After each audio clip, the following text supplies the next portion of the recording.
You know, Revelation basically is the uncovering.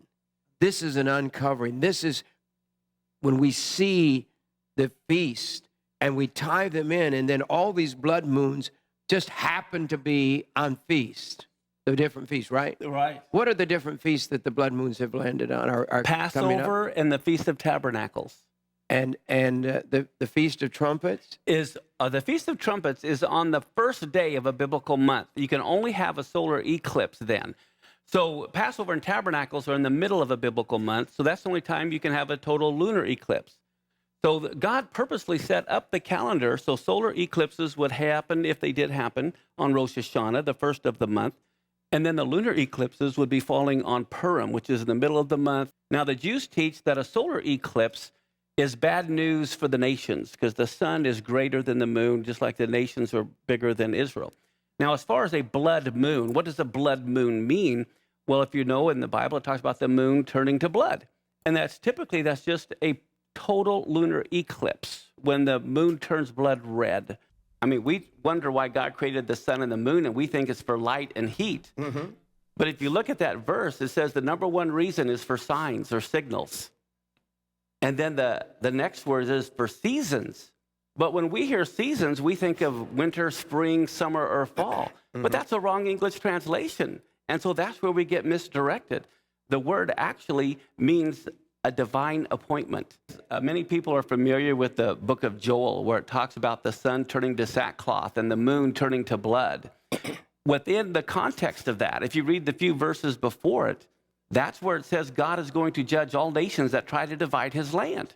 Well, the amazing thing to me, when you think of all the different languages of the world, what greater language could God speak in where everyone understands but a solar and lunar eclipse? That's right. I mean, if you have to communicate to humanity, you're going to want to use something that everybody understands. So I went to NASA's website, and I noticed there were these 4 blood moons called a tetrad by NASA in 2014 and 2015.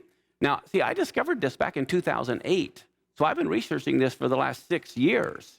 And then the last time I saw these 4 blood moons on the feast days, believe it or not, happened in the 1900s. Well, guess when they fell? When?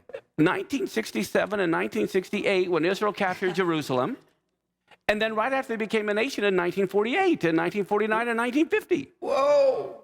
In the last 2,000 years, having 4 blood moons in a row falling on the feast days has only happened 8 times. Now, so this is, the statistics are off the charts. And so anyway, I had seen this picture, and I had been praying. You know, I would get up early in the morning and I would pray in my prayer closet every morning. All of a sudden, this thought comes into my mind: you need to put this on the biblical calendar, not our pagan solar calendar.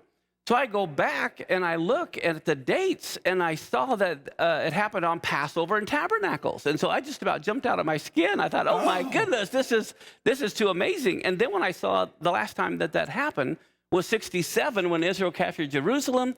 Right after they became a nation in 48, you know, I was doing a hallelujah dance. It was in 48. Yes. That, what happened in 48? That's when Israel became a nation. A very biblically prophetic war took place. But what happened in the sky? Well, you have a total blood moon on Passover, and then again on the Feast of Tabernacles, and then again on Passover and the Feast of Tabernacles. Come on! God's excited about that. That event had to take place. People say, well, Jesus could come at any time. Well, before 1948, Jesus could not have come back.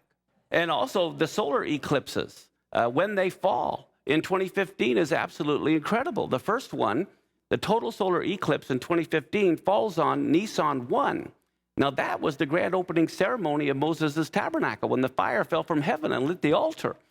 And so to have a total solar eclipse on the first day of the religious calendar, followed 2 weeks later by a total lunar eclipse on Passover, followed by another solar eclipse on Rosh Hashanah, followed by another total lunar eclipse on the Feast of Tabernacles, God is warning both Israel and the nations not to divide his land, and we need to stand with Israel. And so I see these 4 blood moons as 4 flashing red warning lights to Israel: you better not divide my land.